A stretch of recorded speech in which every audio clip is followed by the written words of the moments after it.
Play under review brought to you by Mazda. Driving matters. So that look is enough to change the call? I don't think so.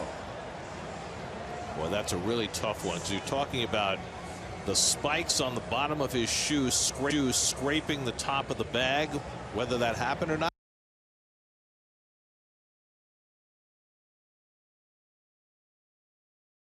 Play. I don't think you can tell, and if you can't tell, you know what that means? He needs to call stands. End of the inning. Right. And then Wilson means the Mets will have used their challenge for the day in the top of the first. And no one's on the field, and Andrew Cashner's playing catch. Well, the Padres had all come off the field. They did not realize there might be a challenge. Let's look one more time. Did that right foot scrape the top of the bag? Well, in that look, it doesn't look so, but the other look, it looked like he scraped it across the bag. I mean, the left foot definitely did not hit the bag, and the right foot, who knows? And it may take them a while to discern this, although we have a decision upcoming, it would appear. And the call stands. So whatever evidence there might have been to the contrary, not enough to overturn the call. So it's a 4-6-3 double play to end the inning. Matt Harvey takes the mound when we come back.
Shop ChooseNissan.com. The Padres put Jamal Weeks on the disabled list with a hamstring strain. Rosales takes over at second base. We've already seen him in action. Betancourt getting the start behind the plate. Otherwise, the same group for the Padres, who've taken 2 of the first 3 in this series. Well, those are the numbers. Not pretty for Matt. Last night, since we did FIP, I'll bring it back to you again. He's almost doubled this year in his FIP. His WHIP is up also. Hits per 9 innings almost doubled. And his walks per 9 innings have almost doubled. FIP, fielding independent pitching, consisting of walks, strikeouts, and home runs, and nothing else. John Jay leads off. He's had a great series, and he fouls off the first pitch fastball, 0-1. Jay hit a 3-run homer yesterday, accounting for all the San Diego offense. His first home run as a Padre.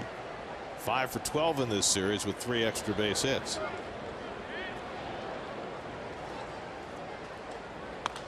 Every Sunday, the San Diego Padres players wear camouflage uniforms because of the great presence of the U.S. military here, of course. So today we have pink on camo with the Sunday best and Mother's Day.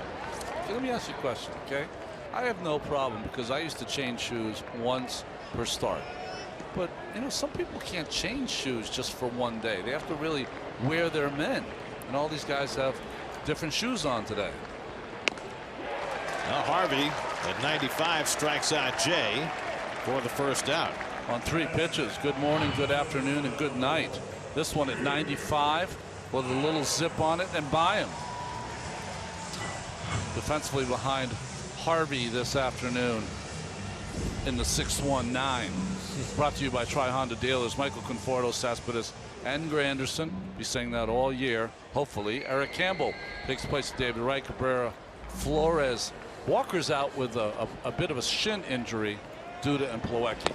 Drop a little Reggie Bush on us there. Yeah, why not? Wil Myers 1 for 12 in this series. Homered his first at bat on Thursday night. Hasn't had a hit since. And Matt finds the inside corner, ball and a strike. Harvey's strikeout numbers are way down through his first 6 starts, 25 strikeouts, the lowest total of strikeouts for any 6-start stretch in his career. Good slider. I mean, it didn't break as much, but it was a well spotted right on the outside corner. So every pitch has a purpose so far. Fastball in for a strike, slider away. Good thoughts early for Matt.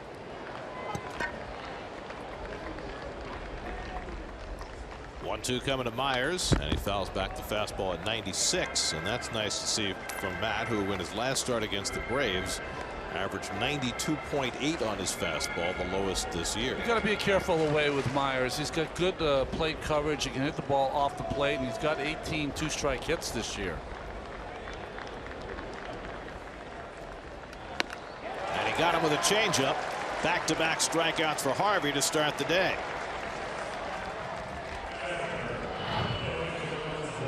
Fastball away and then change up in.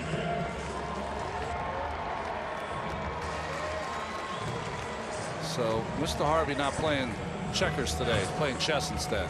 Well, it's no secret how frustrated Matt has been with his performance. And when you're an elite pitcher, as Matt Harvey has been, you can't let those things sit. Good slider to start off Matt Kemp, 0-1. You know, in '87, I think I had 12 straight no decisions, and I was the most miserable person to be around that you could ever imagine. The home plate umpire, Ramon de Jesus, has a very pitcher-friendly strike zone. I know he's new, but I've seen him umpire a game already. Ramon just recently promoted to the big leagues, first ever Dominican Major League Baseball umpire. 0-2 coming to Kemp. Low and away. And there are your umpiring quartet. DeJesus, Gibson, Jerry Lane, the crew chief, Hunter Wendelstedt, who had the plate last night, working at third. 1-2 coming to Kemp. And the fastball away. That's really popping it here in the first inning. There's only a few left from my days playing, and there should be, what, 30 years ago. Jerry Lane is one of them that was still around. Dana DeMuth. Bach and Bob Davidson. Of course, Hunter Wendelstedt's dad was around. That's right. He was playing. Harry was. Matt Harvey with a changeup strikes out Matt Kemp, and Harvey strikes out the side in the opening inning.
A lot of happy sidelights to Bartolo Colon's accomplishment yesterday. Steve Gelbs is standing by with some of the very happy participants. Yeah, Gary, these people might be the only people that know quite what Bartolo Colon felt. They're maybe just as happy. This is Jimmy Zern, who caught the Bartolo Colon home run baseball, and his cute 3-year-old son, Ben, here. He's got his wife, Sarah, and his other son, who's 5 years old, in the back.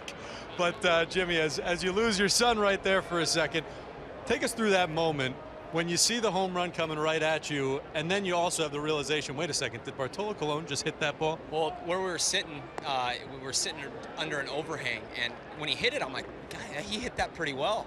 And it kept coming, it kind of disappeared because of the overhang, and then I saw it peering down. There's literally a 3-foot wide gap, which you could see, and it literally came straight through and luckily fell into my hands.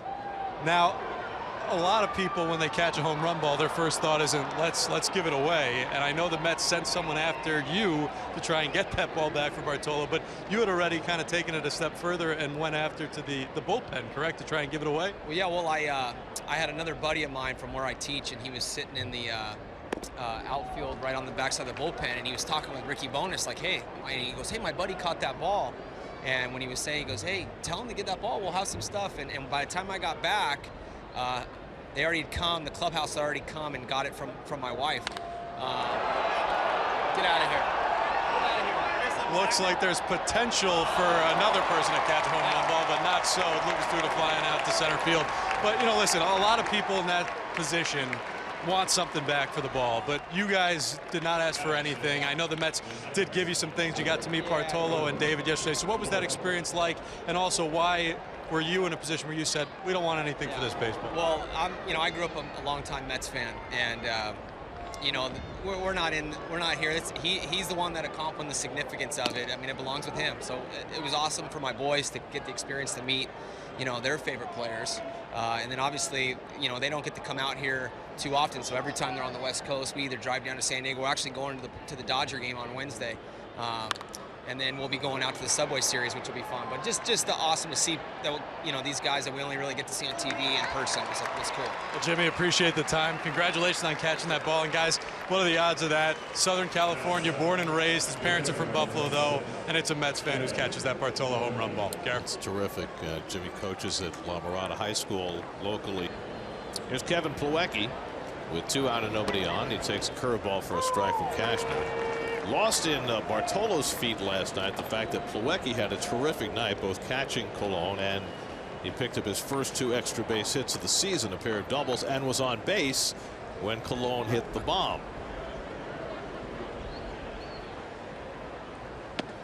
I don't think we showed it, but there's a shot of him like jumping on third base on his way home because he was just so excited. He got home a little faster than Bart did. Well, geez. So did Knight.